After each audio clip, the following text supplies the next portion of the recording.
Constance asks, how do you engage your team in creating team and individual goals without steering the process? Okay, Constance, great question. How do you engage your team in creating individual and team goals without steering the process? Well, first, let me clarify with you, Constance. What do you mean by without steering the process? Because I think it's okay to steer. As the leader, you can say, it's important for us to have some goals and to engage in the process of setting goals so that we know that we're making progress. So I wouldn't shy too much away from steering. I think, though, what you're probably asking is, how do I make sure I don't set their goals for them? I'm guessing that's what you meant. So yeah, we don't want to set people's goals for them if we can help it. But here's the deal.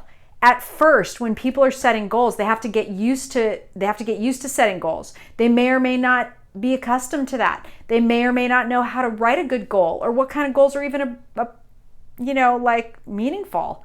So I would say, I always try to recommend, as the leader, have some ideas in mind for them. Start small. Don't start with big things, but say, what kind of goals would be meaningful for you? Take them through the exercise that we did in class where I talked about big hopes and dreams that you have, and then narrowing those hopes and dreams down into something tangible that you could achieve. If you start teaching people about goals with something that is personal and that matters to them, you're going to get far fast, much faster. So think in terms of, how can I do this in a way that it makes a difference for them?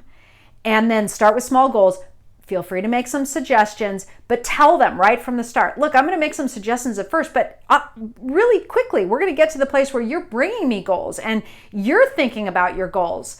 So let's work to get there. But right now, how about if I suggest a few and we play with them and we work toward them? Okay, so steer gently, but don't be too afraid of steering. Thanks so much for the question.